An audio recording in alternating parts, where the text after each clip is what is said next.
Nike n'a pas été créé dans un bureau, mais dans un garage, avec un fer à gaufres. Voici l'histoire de Nike. Tout commence dans les années 1960, aux États-Unis.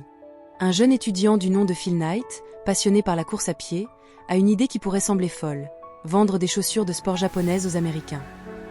À cette époque, les chaussures de sport sont dominées par des marques allemandes comme Adidas et Puma, et les Américains n'ont pas accès à des chaussures à la fois performantes et abordables. Phil Knight vient tout juste de terminer ses études à l'université de Stanford, où il a rédigé une thèse sur le marché des chaussures de sport.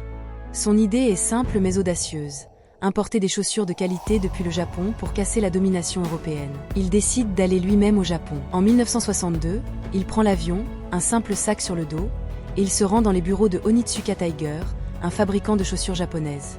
Face aux dirigeants de la marque, il se présente comme le représentant d'une société qui n'existe pas encore. Il invente un nom sur place: Blue Ribbon Sport. Contre toute attente, les Japonais lui font confiance et lui accordent les droits exclusifs de distribution aux États-Unis. De retour aux États-Unis, Phil Knight commence petit. Très petit.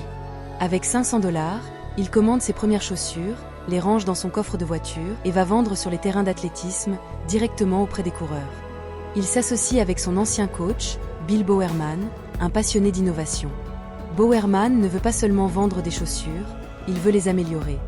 Il passe des heures dans son garage à découper, recoller, transformer les chaussures pour les rendre plus légères, plus rapides, plus efficaces.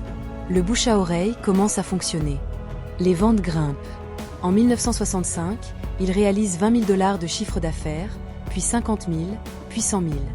Mais Phil Knight rêve plus grand. En 1971, la relation avec Onitsuka Tiger s'effondre. Blue Ribbon Sport décide de lancer sa propre marque. C'est un tournant décisif. Phil Knight demande à une étudiante en design graphique, Caroline Davison, de créer un logo. Elle dessine un symbole simple, inspiré d'une aile en mouvement. C'est le célèbre swoosh. Coût total pour ce logo, $35.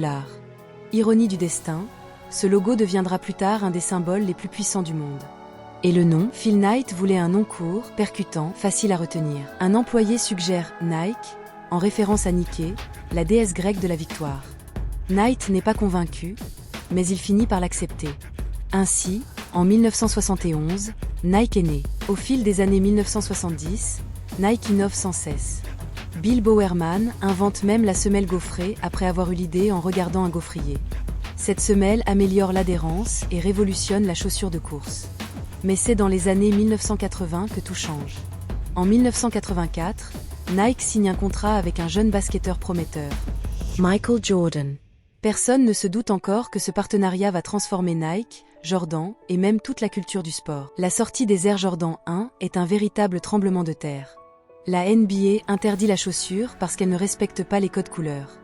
Nike en profite. Ils créent une publicité culte où ils disent « La NBA les a interdites, mais vous pouvez les porter ». Les ventes explosent. Nike devient bien plus qu'une marque de sport. C'est un symbole de rébellion, de performance, de style.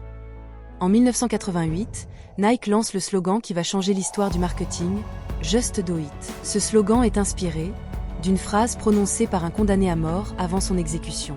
Morbide, mais puissant. La campagne Just Do It est universelle. Peu importe qui tu es, ton âge, ton sport, ton niveau, Just Do It t'encourage à te dépasser. Nike multiplie les icônes, Michael Jordan, Serena Williams, Tiger Woods, Cristiano Ronaldo. Chaque génération trouve son héros Nike. Mais l'histoire de Nike n'est pas parfaite. Dans les années 1990, des scandales éclatent. Des usines en Asie où les ouvriers sont maltraités. Des accusations de travail des enfants. L'image de Nike est écornée. Nike réagit. La marque change sa stratégie, améliore ses conditions de production, devient plus transparente. Elle investit aussi dans l'écologie, avec des gammes comme Nike Move 2.0. Aujourd'hui, Nike est bien plus qu'une marque de sport. C'est une icône culturelle. Son logo, son slogan, ses partenariats font partie de la pop culture mondiale. Avec plus de $50 milliards de chiffre d'affaires annuel, Nike habille les sportifs mais aussi les artistes, les rappeurs, les influenceurs, les étudiants, les entrepreneurs.